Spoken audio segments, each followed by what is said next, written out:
Eshima, votre magazine qui bat au rythme de l'actualité. Retrouvez la nouvelle édition. Exclusivité, Sakumbi Molendo, les réformes qui changent l'image des affaires foncières. Après avoir posé le diagnostic de plusieurs maux qui nécessitaient une thérapie appropriée, le ministre des Affaires foncières, Sakumbi Molendo, a proposé à ces secteurs agonissants un traitement des chocs basé sur 3 objectifs. Donner un nouveau souffle à travers des réformes, un mandat sous le régime du renouveau. Des innovations et réformes audacieuses, les cadastres fonciers numérisés et des titres immobiliers sécurisés.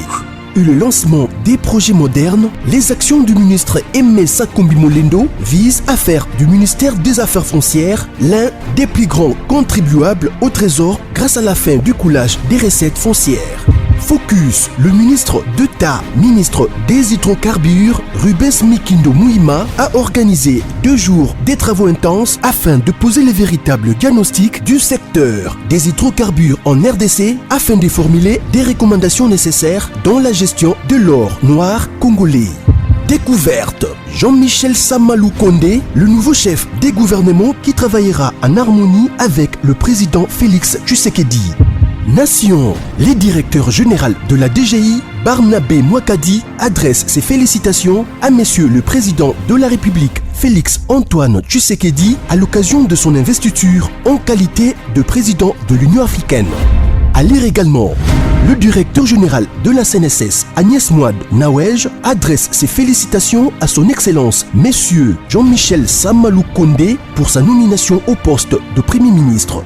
Lumumba Mouzé et Étienne Tshisekedi, des héros immortels. Majorité parlementaire, la remontada de Félix Tshisekedi. Économie, fraude fiscale, un mal qui gangrène toujours le trésor public. Retrouvez l'intégralité du magazine Eshima dans les kiosques. Eshima Magazine, un nouveau standard d'information.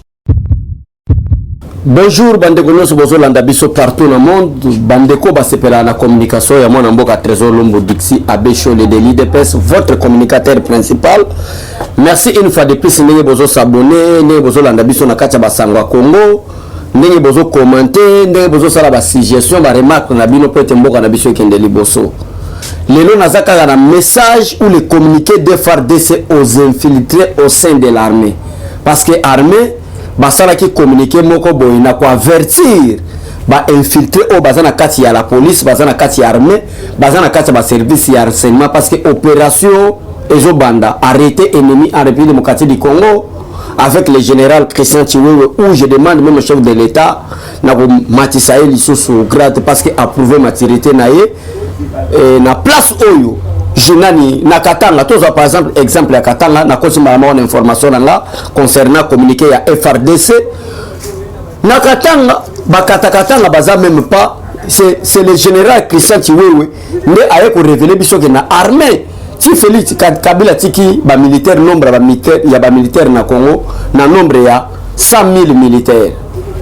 Mais Félix Tshisekedi a un espace pendant 18 ans. Na kata 100 000 militaires, il y a aussi des infiltrés.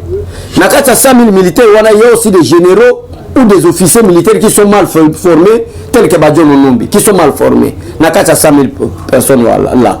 Félix Tshisekedi maintenant aïe, l'espace qu'il y a 2 ans, a commis 150 000 hommes. Na place à 100 000, ça ce n'est pas moi, c'est communiqué, message à général Christian Chiwewe, où il y a personne au niveau de Lubumbashi, place à Kenya pour traquer Bakatakatanga. Mais dans la raison, il y a été général Christian Chiwewe a élevé la dimension, il y a chef d'état-major général, parce qu'il a prouvé. Pourquoi j'explique, monsieur le président de la République? Pourquoi je m'explique, monsieur l'actuel Premier ministre? Parce que, imaginez-vous, avec 150 000 hommes, au Félix Tshisekedi a commis armée Lelo, avec 150 000 hommes et des commandos très bien formés, général Christian Chiwewe a quitté Lubumbashi, a fait la Bakatakatanga les alaraté. Kokitana Lubumbashi, Joseph Kabila Kimi. Kokitana Lubumbashi, ba désarmé, ba zela nyos ou soit ba résidence nyos biseya nyos Kabila za ko fanda. Approuvé na face ya monde que na kati armée na biso tozaki na ba infiltré. Des raisons pour laquelle bon on communiquer ya armée ya ba militaire na réunion la bango basali na conseil supérieur de la défense nationale basali communiquer pour na informer ba infiltrer au bazana kati ya armée ba cesser parce que opération au Mukamati zo banda. Ce n'est pas moi, c'est le général Christian Tiwewe. Et na sepeli elo muso makasi et pas général Tiwewe Christian. Tant zo loba été mutozo ekokota na camp. Na kati ya camp tozo kota cher compatriote bande ko bozo landa biso partout na monde. Na kati ya camp oyo ya koti. Bakatakatanga na ba jeune drogo bakoti. Po bakende kokota place oyo babomba manduki na babagaza manduki. Mais pour quelle intention? Mais tala na kata Lubumbashi place général Tiwewe Chrisake tozali bongo na nani na zone de défense D. Na kata zone de défense D o Kabila divisaki ezali ezozo province ya Grand Katanga, ezozo province ya Grand Kasai, ezozo province orientale dans l'ensemble. Ndi avons formé zone de défense D. Tozana chef d'état-major à zone de défense D. Tozana général chargé à opération. Tozana général chargé à renseignement. Tozana général chargé à administration. Mais Bakatakatanga va se s'embroumer dans le Lubumbashi comme s'il n'y a pas l'armée. Comme s'il n'y a pas la police. De communiquer, il y a l'armée bimi, on a relobé été, bateau nous sommes infiltrés. Bateau nous sommes coopéraka, naba ADF nalu. Bateau nous sommes coopéraka, naba parti rebelle. Ya bateau nous sommes coopéraka, naba il est grand temps. Il y a que c'est parce que Moussa les autres bandent avec général Christian Tiwewe.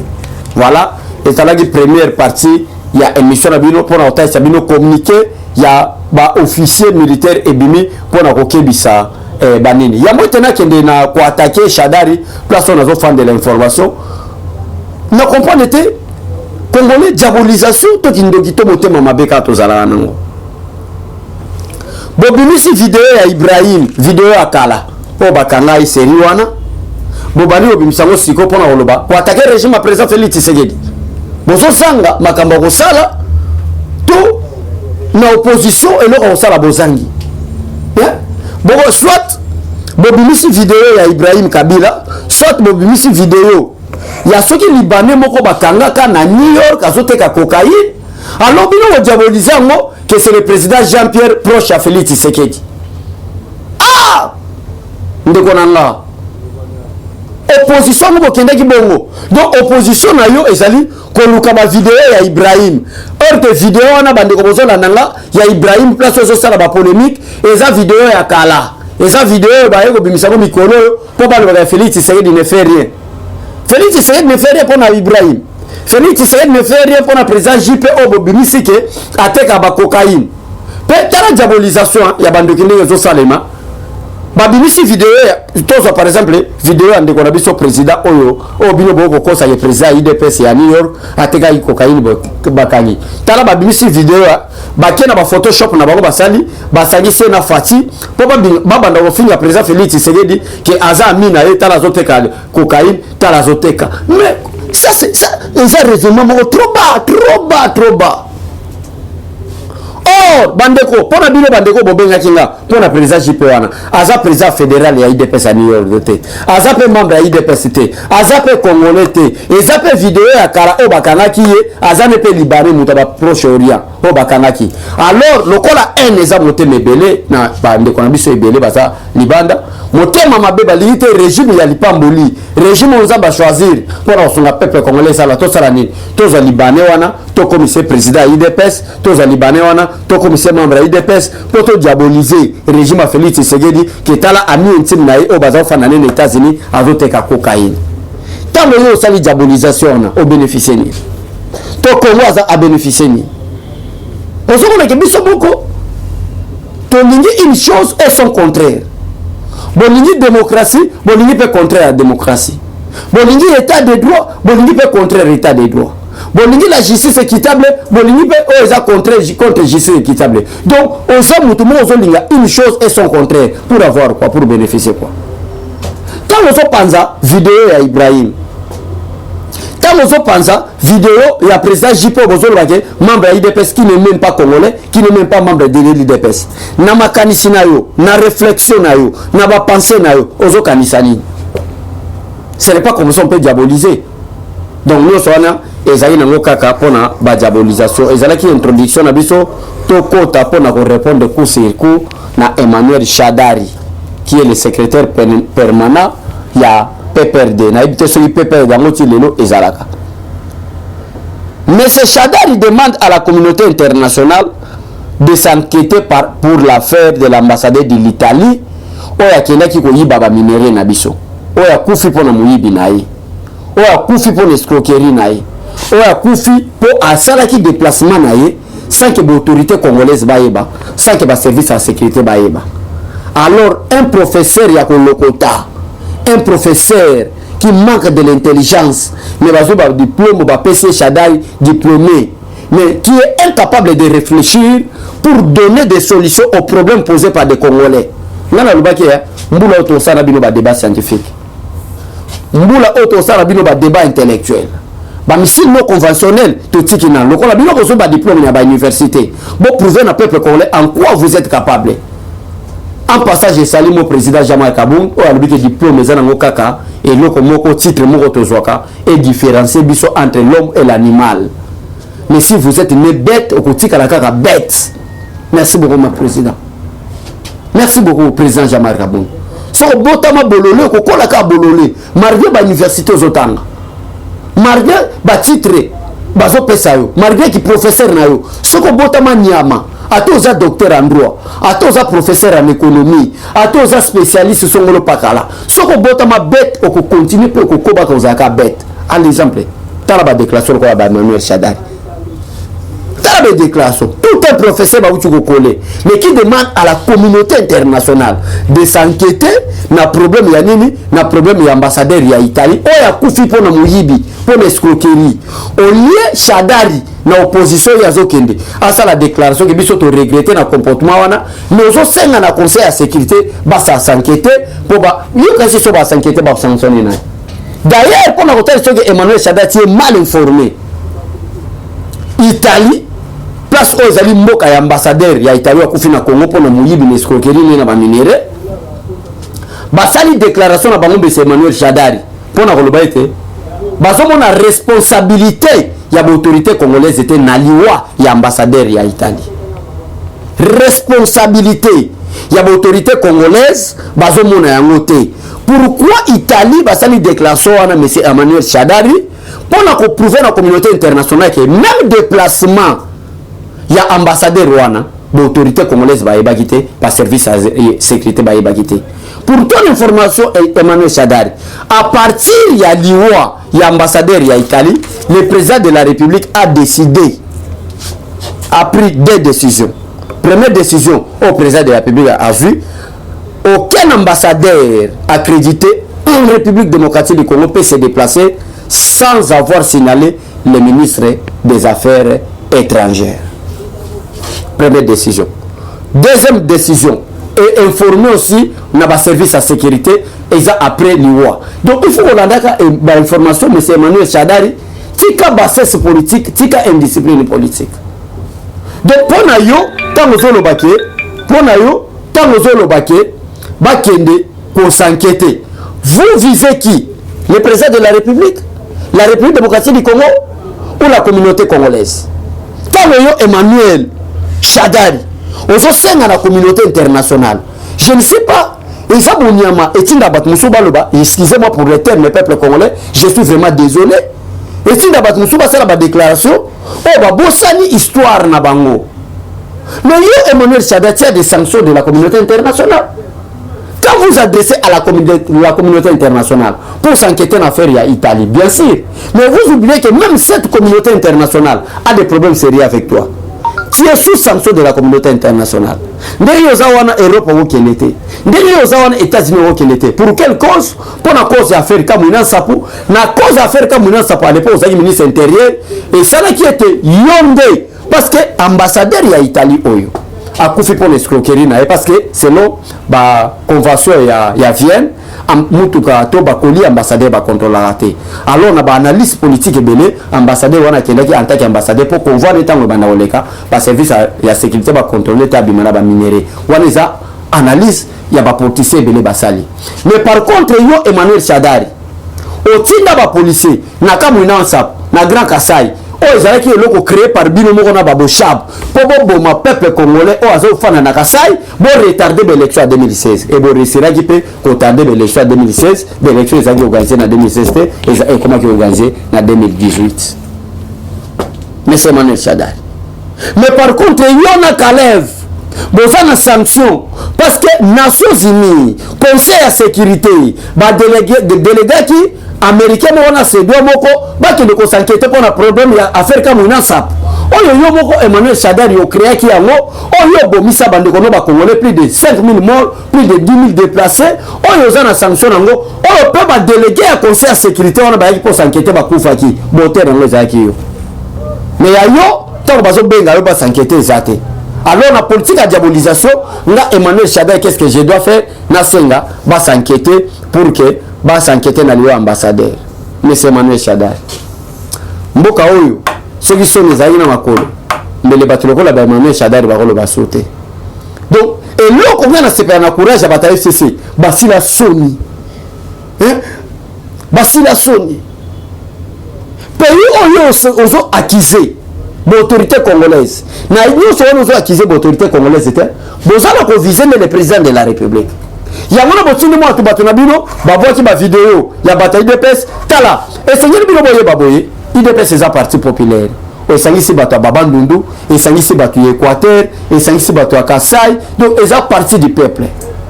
Mais ils ont plus de 80 millions, l'IDPS seul. Tous en a plus de 70 millions au bazar derrière IDPS. Alors je voulais expliquer quoi? Je voulais expliquer à peuple congolais que tous en a plus de 70 personnes au bazar derrière IDPS. Moto na moto azo na comportement nae. Abesho la na comportement nae, président René na comportement nae, président Gustave na comportement nae, pasteur Guillet na comportement nae, toye ko kutane na parti politique IDPS. Comportement mabe Abesho la kosala. Comportement mabe Yoka so kosala. Comportement mabe ou secrétaire général kosala, ou président Jean-Marc kosala, ou n'importe quel cadre de l'IDPS kosala, n'engage pas l'IDPS. Ça engage réputation. Il y a famille na ya wutinango. Mais la diabolisation na bino Emmanuel Shadari. On a combattre le président de la République. On a combattre le système de la démocratie. Au président de la République démocratique du Congo, son excellence Félix Tshisekedi, allié à historien Namboka. Qu'est-ce que nous allons faire maintenant? Tous on voit la vidéo. Président IDPS, il y a Nini, il y a New York, bakanye na cocaïne, azali massa ya Félix Tshisekedi. Tantôt Bozé vidéo Botindi, Ibrahim Kabila bakangie, Félix incapable il a protéger famille à Kabila. Tantôt Emmanuel Shadari abimi na communiqué kolobaete tozo senga ba s'enquêter na dossier ya liwa ya ambassadeur ya Italie. En attendant les mêmes pays Italie basali communiqué balobi ke bazo mona responsabilité ya l'autorité congolaise était. Mais en quoi vous êtes professeur monsieur Emmanuel Shadari? En quoi vous êtes capable de diriger la République? En quoi?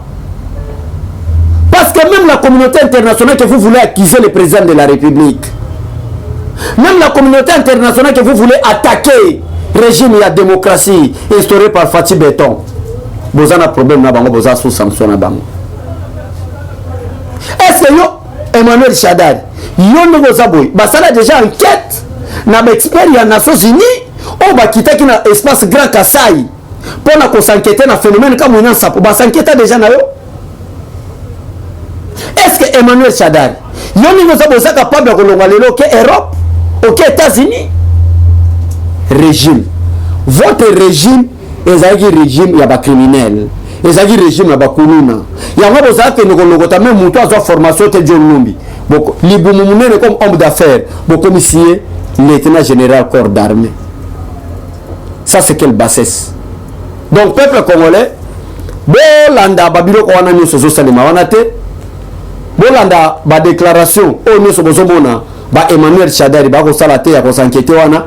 Na kati na bango, na ba vidéo ya ba Ibrahim, na ba vidéo ba prouver bino na ba réseaux sociaux sur ça l'impact, ya soi-disant président IDPS. Na ba déclaration, oyo, Emmanuel Shadari, azali ko sala. Kolobaye te ba s'enquêter, nyonso wana, bazali ko viser pour na ko faire chuter le président de la République démocratique du Congo. Bazali ko viser nene ba ko isaye. Mais Félix Tshisekedi c'était diplomate. ce qui t'aime beaucoup que na papa na biso Franck Diongo o asala déclaration à l'obéité tout monde na biso ba politicien Tshisekedi nous a formé na ri Tshisekedi nous a formé na politique mais sur le plan diplomatique c'est Félix Tshisekedi qui est super na diplomatie beaucoup va fatité bino bato boluka bo déboulonner IDPS na 37 ans ya lit Mobutu akokite Laurent Désiré Kabila ya kangi Tshisekedi amemie na province d'origine na ye Joseph Kabila ya na Thierry Koboma na régime na bataille de pes nous sommes ba débauchage par-ci par-là nous sommes bon lukaka moyen pour faire face IDPS na face à monde mais ça ba confondre bino lelo Félix Tshisekedi za président de la République démocratique du Congo lelo IDPS za makasi nous sommes na lingina te ya yo Emmanuel Shadari que Félix Tshisekedi c'était diplomate Maloba président Félix Tshisekedi a bien contrôlé en tant que diplomate. Félix Tshisekedi connaît quelle est la puissance de la diplomatie face à la République démocratique du Congo. Yo yeba kité. Ndaya mwana pesi 37 ans lito bino boluki bo combattre banda régime à Mobutu. Boluki bo effacer IDPS. Babani na ba 13 parlementaires. Boluki bo écarter ba 13 parlementaires bo tika IDPS moko. Bo moni ke IDPS ça ka makasi. Ba parlementaire debout ba côté lema. Bande ko Gilles ba côté lema. Bande ko nyonso ba yoka son. Ba président parlement debout nyonso ba côté lema. IDPS ça makasi. Alors bo yena message à diabolisation IDPS parti ba luba. Mardia bo diaboliser na ba luba wana bozo mona ba Guinée Équateur baza. Bo mona ba besho le abandu de boza. To ngoli bino na pas tribalisme pour na otai sabino que IDPS ça parti ba congolais nyonso. Mais Fatika na 2 ans, mais c'est Emmanuel Shadari. Na 2 ans pour nous prouver que la diplomatie c'est Félix Tshisekedi. Na 2 ans à déboulonner système FCC 2 ans. Mais bino pendant 18 ans, na 18 ans na bino, boluki bo boma bato. Na 18 ans na bino, boluki bo enlever bato, ba porter disparu. Bo bomina expert na Nations Unies. Oh bah Luka va s'inquiéter, Bolinga va s'inquiéter, t'es caca yo. Mais il faut être bête na moto. Il faut réfléchir comme un animal. Parce que le système est comme au niveau italien, l'ambassadeur italien, et comme il est raison pour laquelle tu es sous sanction. Pour la prouver que Fatih, dans 2 ans, on ne parlera plus de Joseph Kabila dans ce pays. 2 ans, pour nous prouver que Félix Tshisekedi est un diplomate. A flatter la politique à l'école les renards pour dire que le passé, moi je ne peux pas fouiller le passé. Mais le passé, on va parler de justice. Ba leti tamu mamba bazo que justice. Kabila yi akimi. Ba komi ko sabino na ba réseaux sociaux ki akimi ke ake réunion moko ya ancien président de la République. Depuis le monde. Ezana mbo wa te ba sala réunion ya ancien président de la République. Ça c'est la bassesse. Donc na yaki na recadrer Emmanuel Shadari que ozana ba leçon ya ko pesa peuple congolais. Fatih c'est un bon diplomate. Oh bokoti ko kokaye jamais. Jamais. Si tu es comme en 2023, à tes élections, on peut te faire en 2023. Si tu es comme en 2023, on ne peut pas combattre le président Félix Tshisekedi dans l'élection.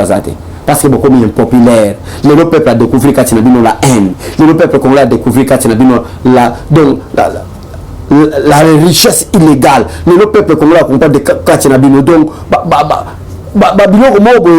et ça pour nous revenir. Alors, nous allons combattre le Félix Tshisekedi en 2023.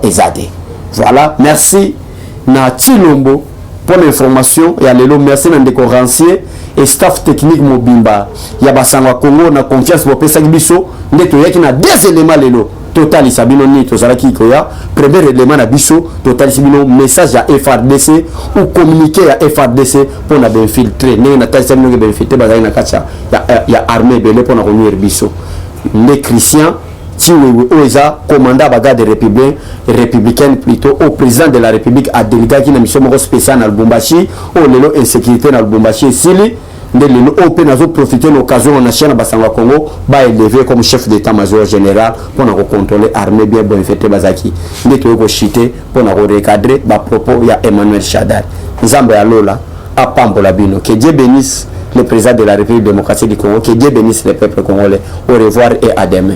Merci, bye bye. Eshima, votre magazine qui bat au rythme de l'actualité. Retrouvez la nouvelle édition.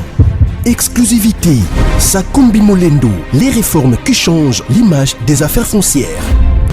Après avoir posé le diagnostic de plusieurs maux qui nécessitaient une thérapie appropriée, le ministre des Affaires foncières, Sakombi Molendo, a proposé à ces secteurs agonissants un traitement de choc basé sur 3 objectifs. Donner un nouveau souffle à travers des réformes, un mandat sous le régime du renouveau. des innovations et réformes audacieuses, les cadastres fonciers numérisés et des titres immobiliers sécurisés. Le lancement des projets modernes, les actions du ministre Aimé Sakombi Molendo visent à faire du ministère des Affaires foncières l'un des plus grands contribuables au trésor grâce à la fin du coulage des recettes foncières. Focus, le ministre d'État, ministre des hydrocarbures, Rubens Mikindo Mouima, a organisé 2 jours des travaux intenses afin de poser les véritables diagnostics du secteur des hydrocarbures en RDC afin de formuler des recommandations nécessaires dans la gestion de l'or noir congolais. Découverte. Jean-Michel Samalou Kondé, le nouveau chef des gouvernements qui travaillera en harmonie avec le président Félix Tshisekedi. Nation, le directeur général de la DGI, Barnabé Mouakadi, adresse ses félicitations à Monsieur le Président de la République, Félix Antoine Tshisekedi, à l'occasion de son investiture en qualité de président de l'Union africaine. À lire également, le directeur général de la CNSS, Agnès Mouad Nawej, adresse ses félicitations à son Excellence, Monsieur Jean-Michel Samalou Kondé, pour sa nomination au poste de Premier ministre. Lumumba Mouzé et Étienne Tshisekedi, des héros immortels. Majorité parlementaire, la remontada de Félix Tshisekedi. Économie, fraude fiscale, un mal qui gangrène toujours le trésor public. Retrouvez l'intégralité du magazine Eshima dans les kiosques. Eshima Magazine, un nouveau standard d'information.